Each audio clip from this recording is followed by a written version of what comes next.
Hello, subscribers. Thank you all for um, the support, for the contributions, um, and the understanding and the kindness, the kind comments, and all that. I really, really greatly appreciate it. And the work continues. So today I want to talk about something very, very important. And it does deal with the processes that we call remote viewing.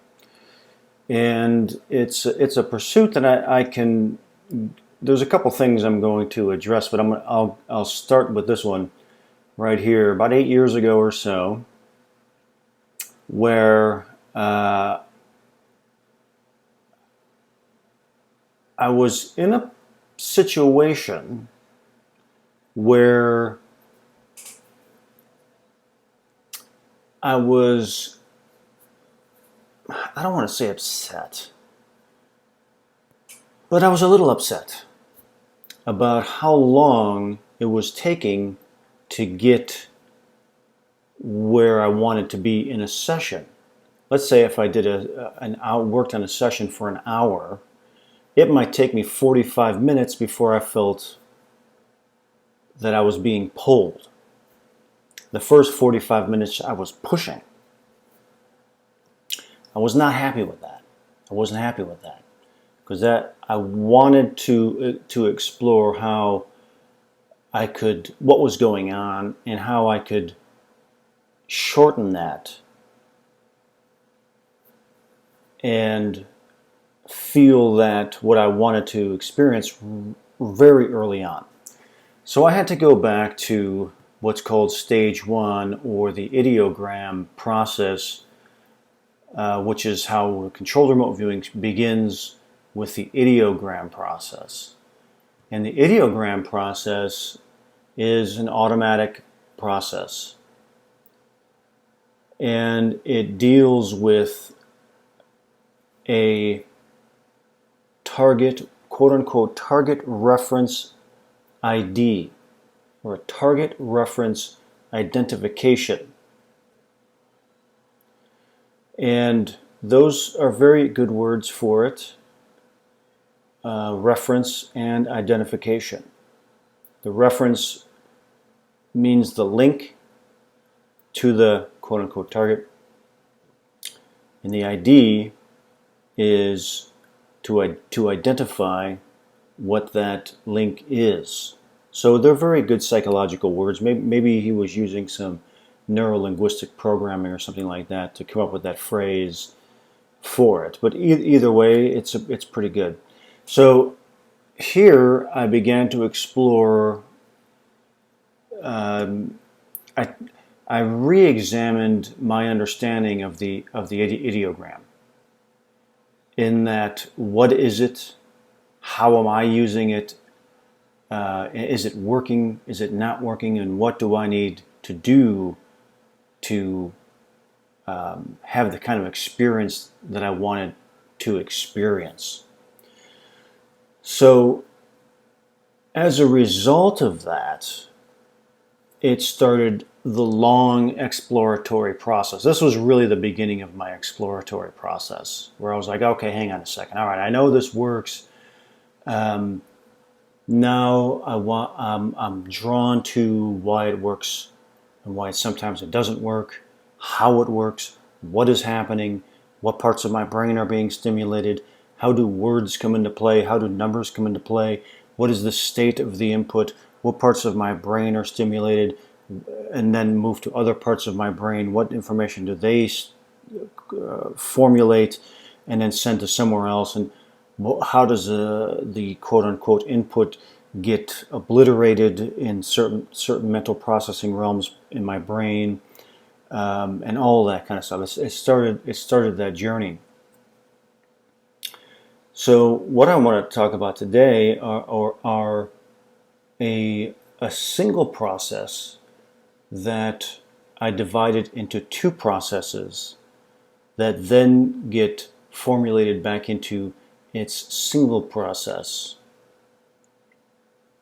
And it's like a single cell gets divided into two cells and then comes back into a single cell.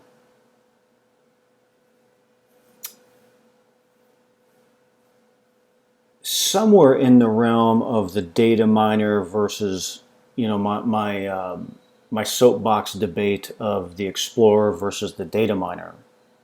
The explorer is like the fool in the tarot card. They're searching, and they're pulled by their curiosity and forget about everything else. The data miner is, on the other hand, is more like a worker bee who is producing data, usually for someone else, and that's their purpose, or that's their mindset.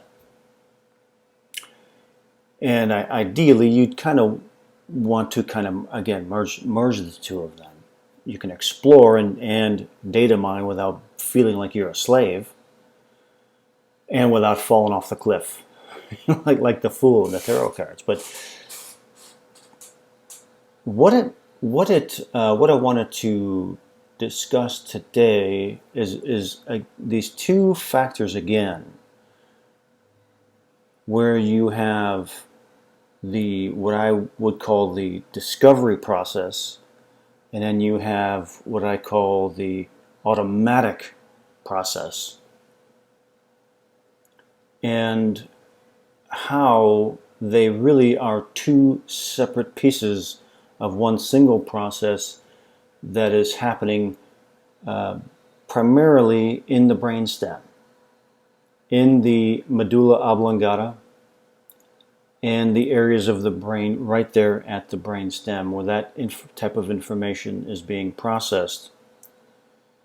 And I came to these conclusions based on my exploration of the parts of my brain that are being stimulated when an actual remote viewing is taking place. And I documented them. There's a whole bunch of them in here. The threshold barrier, all of these are all the exploratory ones. So people who are new to my Patreon, if you don't know, I have almost 400 videos of the exploration of remote viewing based on blind targets, as well as all kinds of other targets and stuff like that too. So there's and that's all free. That's all up on YouTube. That's all for free. So what do I mean? Why is the discovery process, and I'll use the term process, with quotes, even discovery process quoted, and the automatic response in quotations too, and it does have to do with the sounding of the words. It's the words. It's the letters and the sounds in the words that give an indication of what the two things represent. Meaning, the word discovery is a wonderful word because of the excitement that it elicits in the brain, in the sounds. Discovery.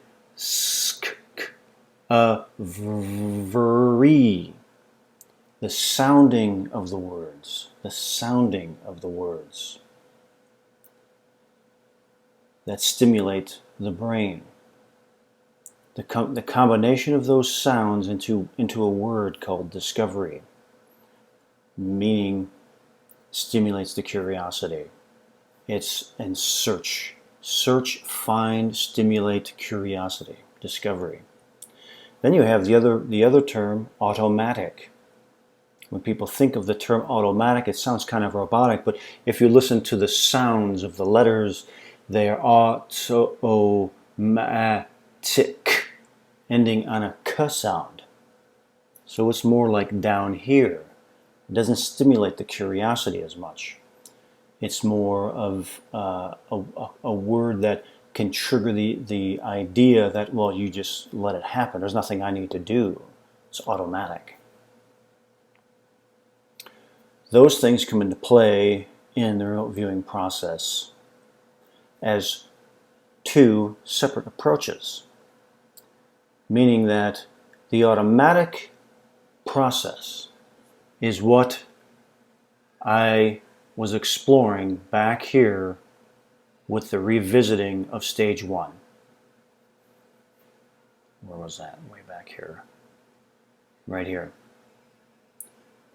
That the ideogram process is an automatic process, but not just the ideogram.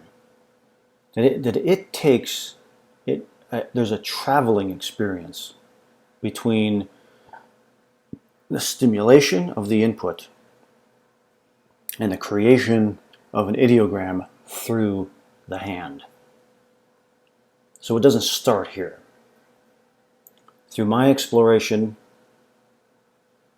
I would put the first perceivable stimulation in the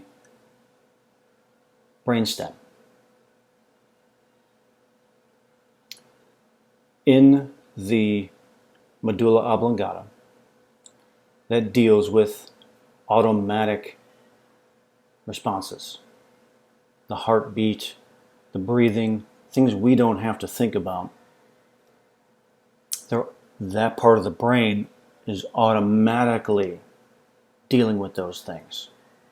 And that our ability to perceive a remote location is an automatic interaction.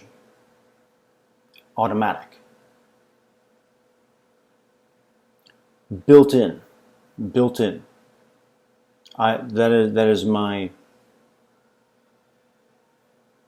perspective on that, from my own exploration. So, that being the case, I became in search of what can be termed unimpeded input. That's an Ingo Swann term, where the perception, the understanding, the mental conscious comprehension of the quote-unquote target, remote target, is automatic. Automatic. So my sessions here with all these whiteboard sessions and stuff like that, you can see where I am working to obtain conscious recognition of that remote location, either both in time and space, automatically, quickly. I don't want to go 45 minutes into something to finally start feeling like having a real experience. Automatically. That is why, as was mentioned on the boards here, my use of cold therapy, not just for headaches, but my exploration into cold therapy, cold water, ice baths, is to stimulate my brainstem, because I'm searching through my brainstem.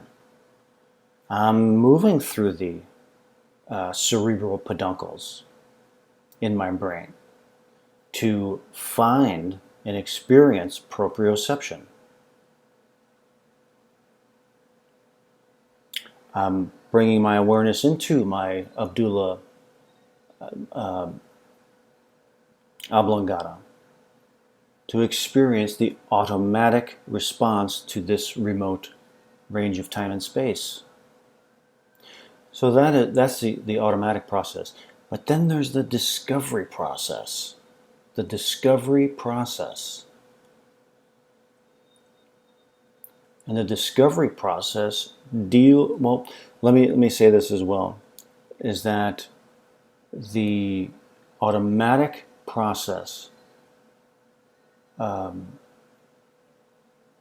also, at least for me, I'm only speaking for me, not everybody, but the automatic process also has at least in my exploration of it, there was a time factor involved. I want to get to this faster. So there's a time constraint. There's a bit of a stress factor in there. There's a time limit. You understand?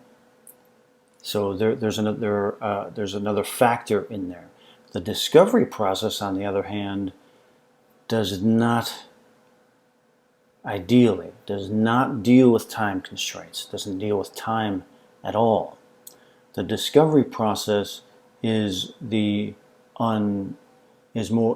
unfolding process and the activation of curiosity.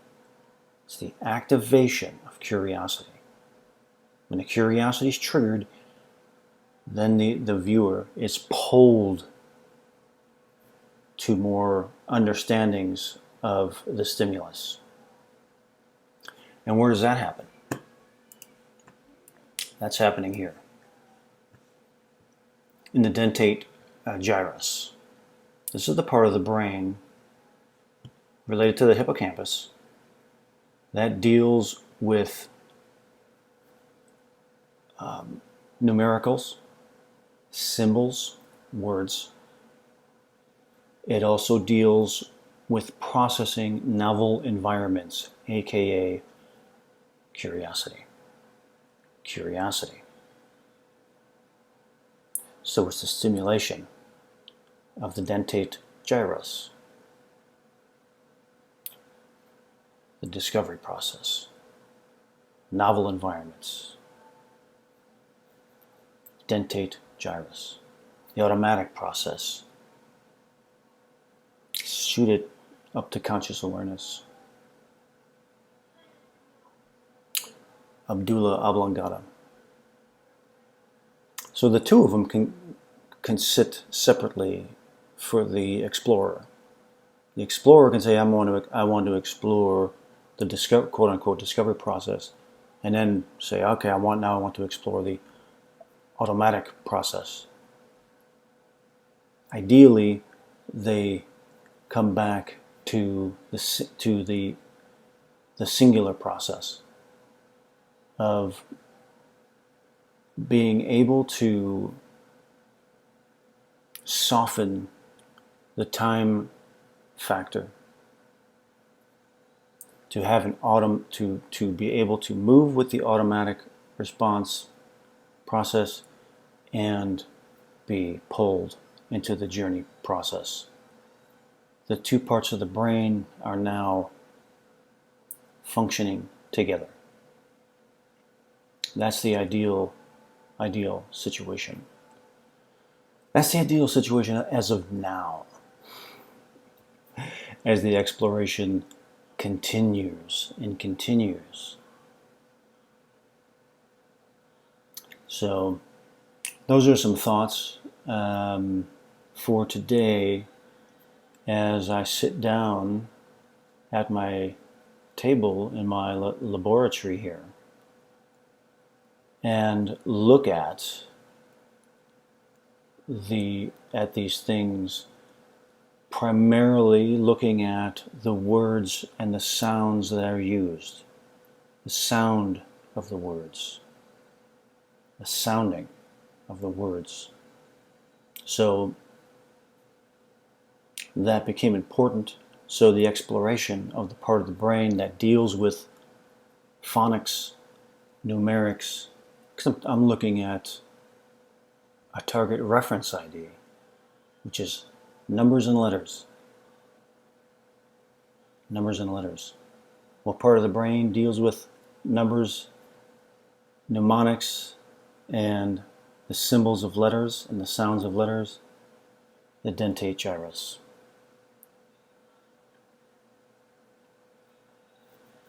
See what I mean? The process continues. I do not know of anyone who has ever done any study on this. So as far as I know, I am the only one who is doing this kind of studying, doing this kind of exploration, and putting these things out. So I hope that you find that interesting. To me, it's fascinating. So I just want to take some time out of my exploration, put this on video for you guys, and I'm going to get back to work. So I hope you're having a great day. Thanks again for all the contributions and support. The best is yet to come.